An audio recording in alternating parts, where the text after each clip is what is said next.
Just 1 month ago, I was up here in the same spot presenting on the governor's proposed budget. The governor's proposed budget included the Fair School Funding Plan, which has been placed for a number of years, which is a nonpartisan joint plan developed with our legislators as well as public school leaders and our state education organizations. He was looking at implementing a reduction in funding to school districts, which I shared last month would have been approximately a $1.5 million reduction for Medina City schools in the 2 years of that budget plan. Since then, as Dave mentioned, and we didn't have a lot of information yet when we had the Finance Committee, but the budget has governor's recommendation has completely been blown out of the water and revamped by the House, especially when you look at the funding of schools. And so today I'm here to share exactly how the House's budget would impact Medina City schools and really schools across the state of Ohio. By sharing the key budget changes that they have included in the House plan, get into some detail, which was really a lot of work to figure out the forecasts and the actual impacts on Medina City schools, because the budget, although it seems simple on the surface, is actually quite complicated when you start looking at the prolonged forecast, and also provide information just like we did the last time in terms of how our staff and community can reach out to advocate for our schools and fair and appropriate funding for public schools in Ohio. So as I had already mentioned, the first piece is that the Fair School Funding Formula was completely eliminated. So right now in Ohio, with the House's recommendation, there is not a funding formula at all for school districts. What legislators are referring to this time period is a bridge. I can only gather to believe that what they mean by a bridge is to eventually have some sort of a funding formula. However, that is not included in the next two budgets. Not having a formula, what does that do to school districts? It creates instability, widening disparities, and more uncertainty when looking at a long-term forecast. Because there's not a clear formula that outlines how funding will work for public schools. With this plan, the legislators promote and talk about two specific things. And the first part is that they are giving an increase to public schools across the state of Ohio. The other piece that they really advertise is the property tax decrease that the school funding plan they are recommending will put into place. So those are two key things that I'm going to talk about today. It's important to know, though, that the increase that we would be receiving here at Medina City Schools is about $100,000. So on a $100 million budget, $100,000 is not very much. That's one teacher, maybe one teacher. And that doesn't offset the $13 million in local revenue we would be losing. So when you hear that this funding plan that is put out by the House gives more money to public schools and lowers property taxes, there's a lot more to that statement. Because we're losing local property taxes, it doesn't offset, the increase does not offset that loss, and we're actually looking at quite a dire situation, which I'm going to show you here. Another big challenge when you talk about funding overall, and we've talked about vouchers before, but even with the increase that's being recommended by the House, it's about a $250 million increase for public schools. So again, For us here in Medina, that equates to about $100,000. Now compare that to the $500 million increase that is in the House's budget for voucher and private schools. And then you start looking at the ratios, and I mentioned this last month, that 90% of students in Ohio go to public schools. So 90% of all students across the state are looking at half the dollar amount of increase compared to the 10% of students that go to private schools. And I'm not even getting into the conversation about whether or how vouchers or private schools should be funded. I'm simply mentioning the disparity in the amount of money that is being budgeted at the state level to support students across Ohio. And I would even argue that this is a plan that doesn't support students across Ohio. Another challenge, and I did mention this last month, but Ohio currently ranks 35th in the state in terms of state funding for public schools. Out of 50 states, I think that's embarrassingly low, especially for the high standards that we have for our students here in Ohio. And this proposed plan coming out of the House doesn't do anything to change that disparity. The big piece of the proposed budget is a cap on carryover spending. There is a feeling in Columbus that Ohio's schools have too much money on hand. There's been a common comparison in Columbus to districts' carryover funds being the same as rainy day funds at the state level. There are major differences, though. Any carryover funds that we have as a public school district are budgeted money. So if you look at an extended forecast, and I'm going to share ours with you, that budgeted carryover money allows us to go a longer length of time without putting a levy on the ballot. And it also allows us to spread our spending over a prolonged period of time, which is really important for school districts. And I use this example with another group that I talked to in the past week. But if you look at your own personal budget, and I'm going to use myself as an example, I owe income tax to RETA, the Regional Income Tax Service, on a yearly basis. Medina City Schools does not withhold that amount from employees' paychecks in our district. So I need to work my income and my budget so I can pay my quarterly taxes because they're not withheld. I actually just paid it yesterday because tomorrow's tax day. But an even bigger challenge that school districts have is I can try and balance that budget, and I would advise anybody, this isn't a good way to do it, but I know it happens, by using credit. I can put debt on credit cards. School districts aren't permitted to do that. We're not allowed to use credit. It actually blew my mind yesterday that when I submitted my taxes, I could even charge it to a credit card. So they will even allow you to pay your taxes through debt. But school districts can't do that. We have to have a balanced budget. We cannot go into a deficit, and we cannot utilize credit in order to overcome that.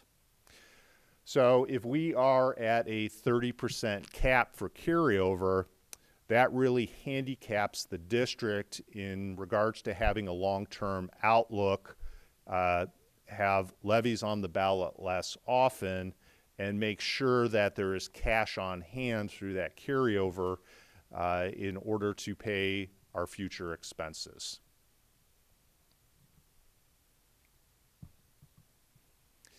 So I mentioned that one of the big sells of this concept is the tax relief. And the way I've heard it explained over and over from Columbus is that this could be the largest property tax relief that has ever been provided in Ohio's history.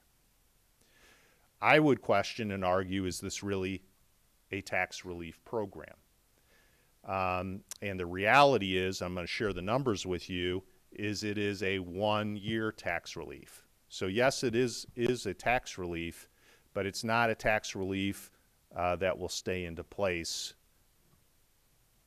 The difficult situation we are in as school districts is we recognize and we know and we are experiencing ourselves the dire need for property tax relief that much of is due to the drastically increasing property taxes. The concern is for the largest tax relief, property tax relief in the state's history, is completely on the backs of public schools. So the sole responsibility in providing this tax relief, and property taxes don't just go to public schools, is from schools providing that tax relief.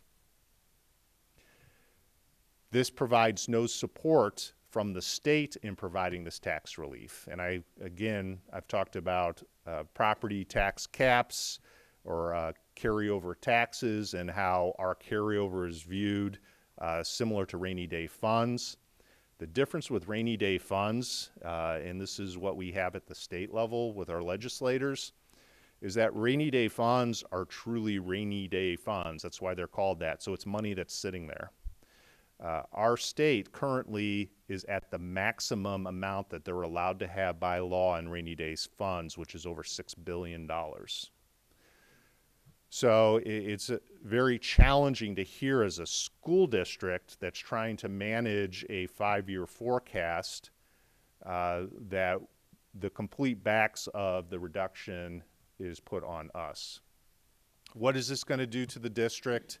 It's going to cause a spiraling effect. It's going to cause an increase in levy reliance.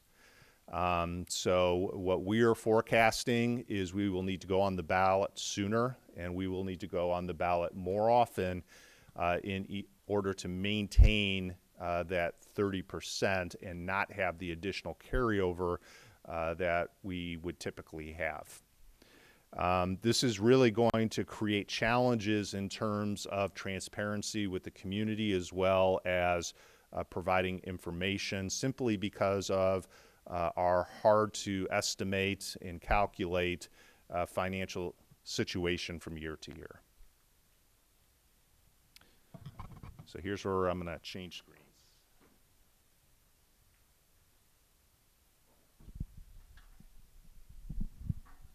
So I want to emphasize in the numbers that I'm going to share now that these are estimations that we worked on.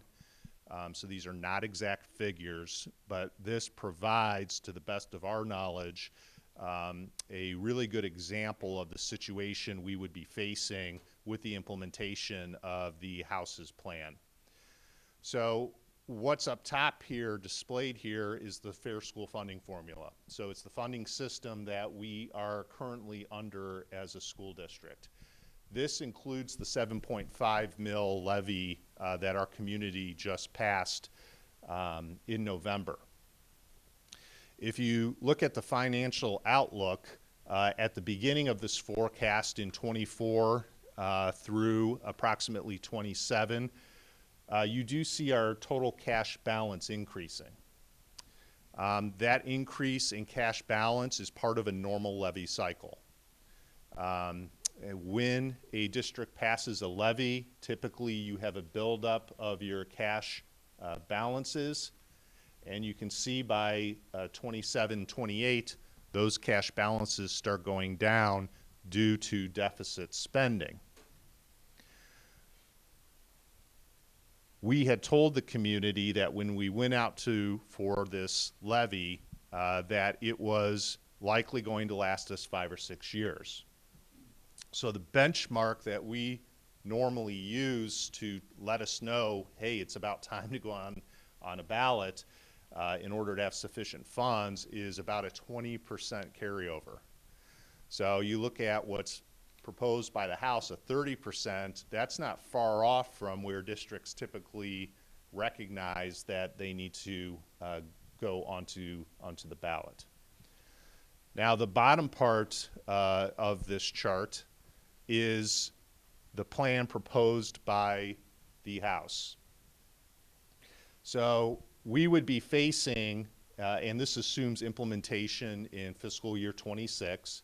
So all of the figures are based off of fiscal year 25 expenditures. So how does the state determine what your cap is? And how they do that is based off of your expenditures from the prior year.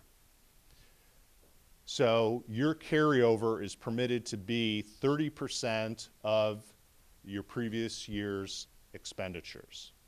So if you have higher expenditures as a district, your 30% is going to be a higher number. If you have lower expenditures, it's going to be a lower number.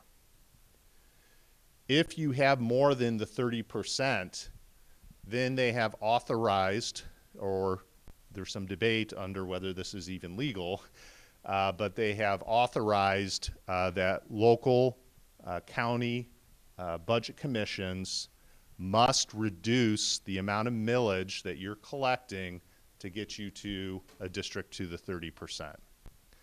So for Medina City Schools, that means in year one of this plan, we would lose over $13 million. That is almost our entire levy that our community just passed in November. That's a difficult pill to swallow, because when we talked to the community about the importance of the levy, we said it's the community's choice. What kind of programming and expectations do you have for Medina City Schools? If we pass the levy, these are the programs that will be in place. If we don't pass, it would have meant $8 million in reductions and a different look and feel to our district. So to me, what this is saying right here is state legislators are saying it's no longer our community's choice or decision. You passed a 7.5 mil levy in November, you're going to lose 6.5 mils of that levy because we feel your carryover to take you the long stretch is too much. Well, what's the result of losing that 13 million? The result is having a decreased revenue the following year. Because if you lose millage, you can no longer collect on that millage.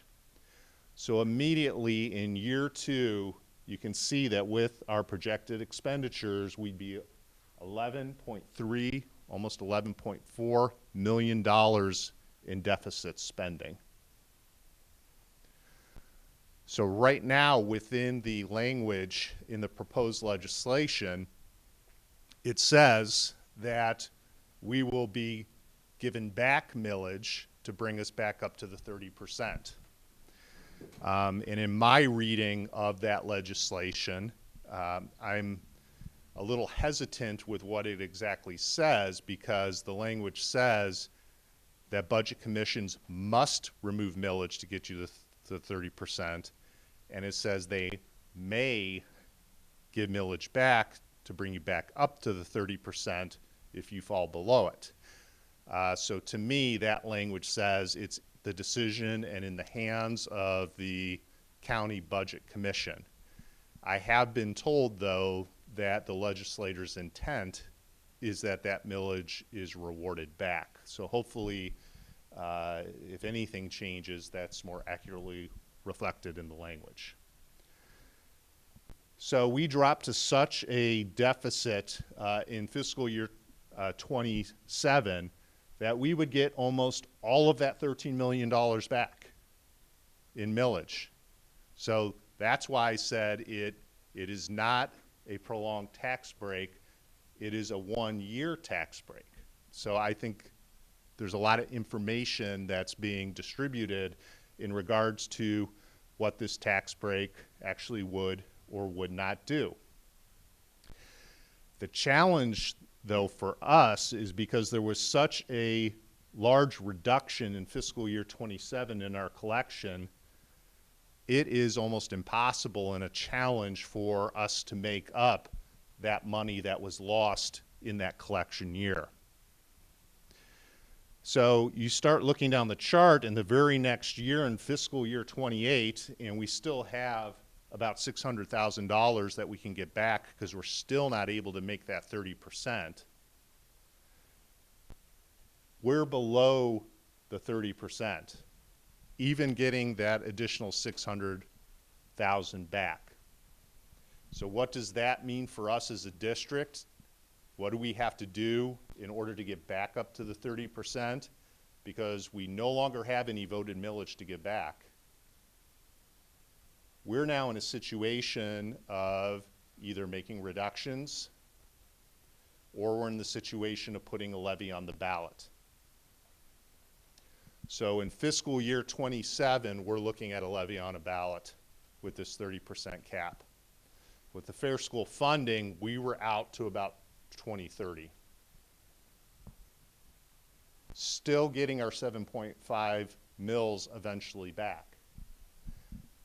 Again, the issue is the hit we take in our decrease in revenue as the result of that millage being pulled away for 1 year. We are now in a situation where we are either making annual reductions or having annual levies on the ballot. Let's talk about reductions a moment. Reductions are something historically we've recently made quite a lot of reductions as a school district. That is a way to manage a school district's budget. This system complicates reductions even further, and here's why. And I talked earlier about the potential spiraling effect that this could have. If you start making reductions, your 30% starts going down. So you have less money that the state is even going to allow you to have as a carryover as you make reductions. The only way to offset that, again, is to pass a levy. I am very concerned in our community about having annual levies on the ballot and having the expectation of our community to pass those levies. I think that's a huge ask, not just for our community, but for any community. So with these reductions, the decrease in what the 30% is, I foresee our forecast very quickly in our district heading towards state minimums. What do state minimums look like? Elimination of extracurricular programming or making it so it's self-sufficient, self-funded. Decrease in or even elimination of, if state minimum, of extra courses at the high school, the middle school, things like Project Lead the Way, things that aren't mandated, things like art classes, PE. We would have a very different educational structure in Ohio with this going into place. So to say that the proposed budget, and I heard this quote from a legislator, how could you be upset with this plan? We're offering the largest property tax decreases in our state's history, and we're giving schools more money. I challenge you, though, is that really the case? Is this a property tax decrease? It is a 1 year. You look beyond fiscal year 27, let's say our community does say, we demand we continue to have the programming we have in place because it's great programming and we want our kids to continue to receive these services. So we actually get a levy passed 27 to 28. Well, what just happened is our taxpayers are now paying more for the same. So this proposed historic tax break for many communities that expect their schools to continue to have the programming in place is actually going to end up being a tax increase. And for our community, it's within 2 to 3 years that they're going to see that. So if you talk about cost effectiveness in funding our local schools, it's right up here, where we're able to budget out and be responsible in how we're using our funds to provide the kind of programming that our community expects and needs.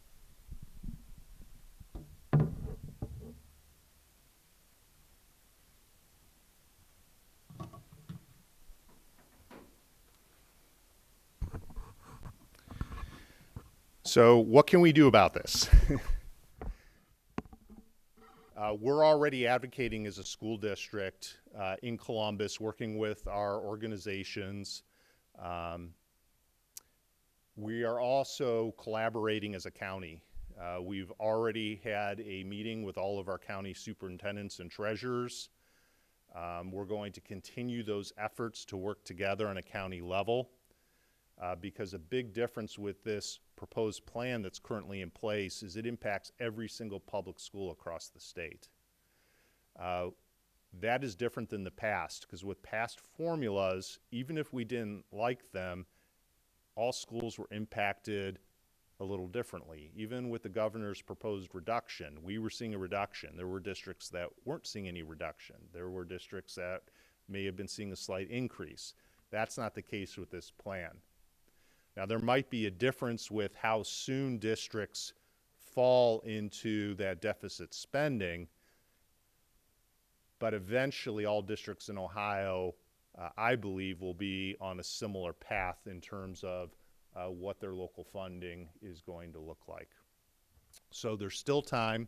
It was voted through the House. It's going to the Senate. It's important to mention that in terms of reaching out, which is what I'm asking you to do, that the Congress people are currently on recess and will be until after the holiday weekend. So that outreach after the upcoming holiday weekend would be appropriate. I encourage people, if emails are all you're able to do, email. But we really encourage people to make phone calls and send paper letters because those are the things, tangible things that gets our legislators' attention. The other piece is really focusing on the Senate and our governor. Our area senator is Mark Romachek.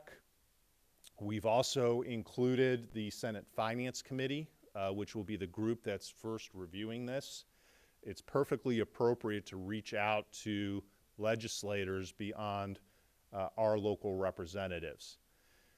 The other big point of contact is the governor. The governor does have veto powers with the budget, and he has the authority to line item veto parts of this budget. And making sure that Governor DeWine is aware of the impact that this has on our children and our community because he does ultimately have authority. So I mentioned last time this budget needs to be completed by June 30th, which seems far off right now, especially as we talk about fall-like days, but it's going to be here before we know it. So the outreach is extremely important. Any questions from the board at this time? I have kind of one question. I know the answer and you kind of hit on it. But I know one of the big things that, good old social media, everybody's talking about is, oh, why doesn't, group of treasurers or group of superintendents go to Columbus or invite representatives to come and hang out with them? Can you touch on that a little bit for community members? I can. Several pieces to that. First of all, we're having the very conversation you just brought up about groups of treasurers and superintendents reaching out. We just had that conversation last Friday or the Friday before. We are regularly reaching out and talking with legislators. That's why I'm down in Columbus, which lately has felt like almost every week. That's what I'm doing in Columbus. I'm working with other superintendents and our alliance organization to outreach to legislators and make sure that they're aware of how legislation impacts us and provide recommendations on legislation that would be in the better interest of public students in Ohio. So we do have those efforts in place. For sure. I just wanted to make sure that it's out there, and every time we talk about this stuff, the information's still being spread out there that nobody is doing anything going from Medina City Schools to Columbus or contacting representatives. And I know that's not true, but I feel like more people need to know and understand that. And then the second thing is more kind of in line with your call to action.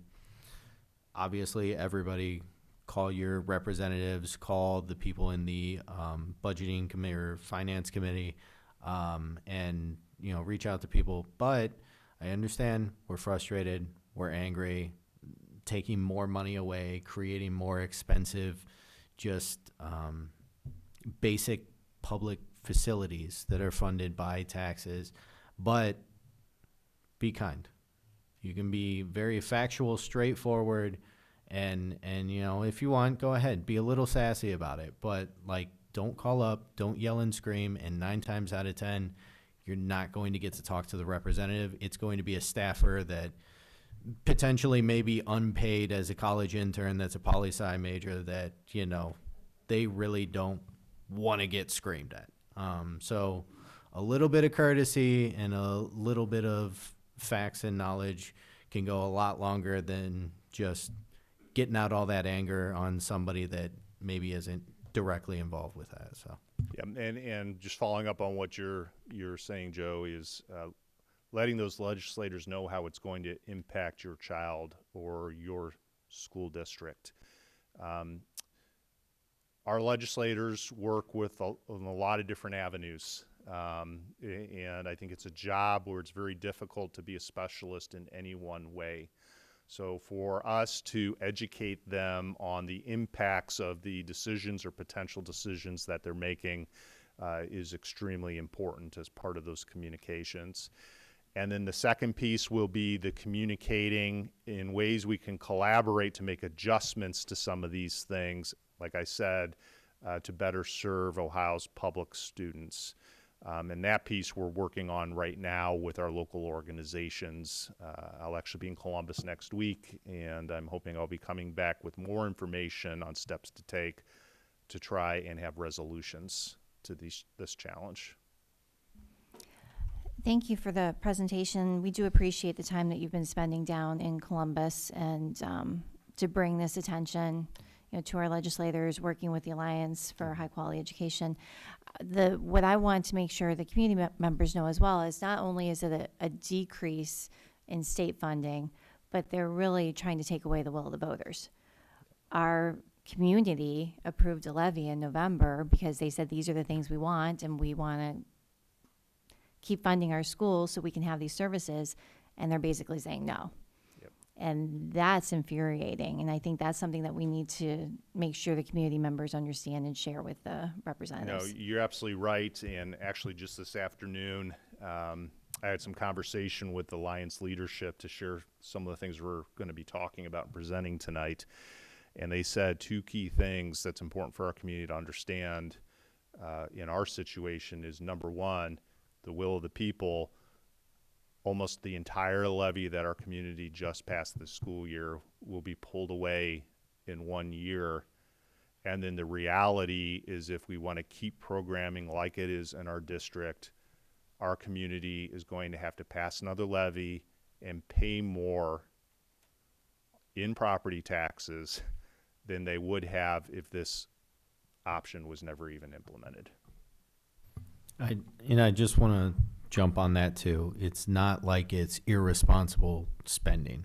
This is the state saying, hey, we are taking this money away. It's not, we all went on a vacation to Hawaii or something in an all-inclusive resort. No, this is the state going, we're taking it away.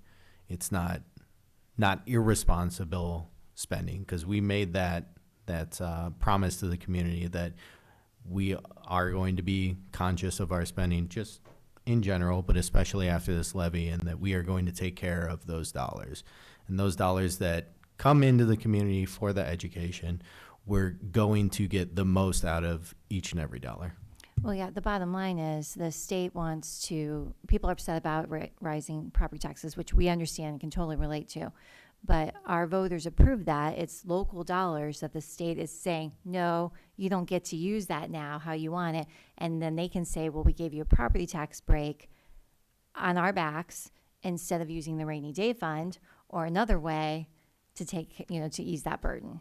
That's that's what it comes down to. Yeah, I asked you this before, Aaron. When we get the updates, from OSBA, I always see like the same people going to speak before the different committees. I asked you, why don't you go down and speak? Because, I think Medina is kind of a unique situation. Most of the people that are going down there are either the teeny-weeny little schools or the real big school systems that are, definitely going to be impacted. Medina is, I think, very different in the fact that we just passed this levy, and it's a good point that all the money that the people just agreed to give us is going to be taken away in the first year. And the other thing is, if I see the Parma superintendent on the TV one more time, knowing he's going to another school district and whining about everything, we need to get a TV station out here and, try to get some attention on what's going to happen to Medina, because Parma, I don't know, but, and no offense to anybody at Parma, but, he already has, flooded that boat. But Medina is really going to be hurt seriously when we lose all that money. And you're right. And then our property taxes are going to go up higher than they are right now. So I would recommend that you go down and speak sometime. This would be a great presentation for them to see. And I also would include Mina's presentation on special needs. I don't think anybody down in Columbus understands the cost of special needs, what it costs our school district. Or any school district. They're totally oblivious. So anyways, thanks.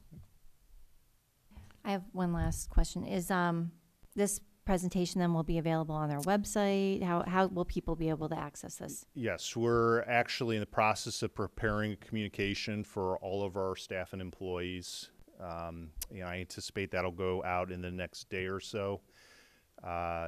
This presentation will be available on our website.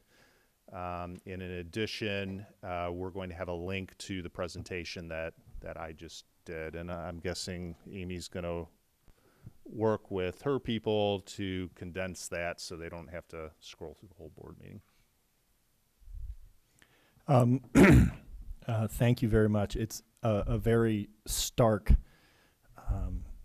almost depressing if it comes to pass, so hopefully it doesn't.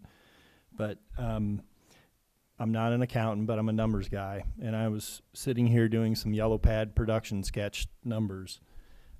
If you look at a $500 million increase for private schools, and given the number of students that were in private schools last year, that's almost $3,000 a student. That's how it averages out. $250 million on 1.8 million public school students is $140.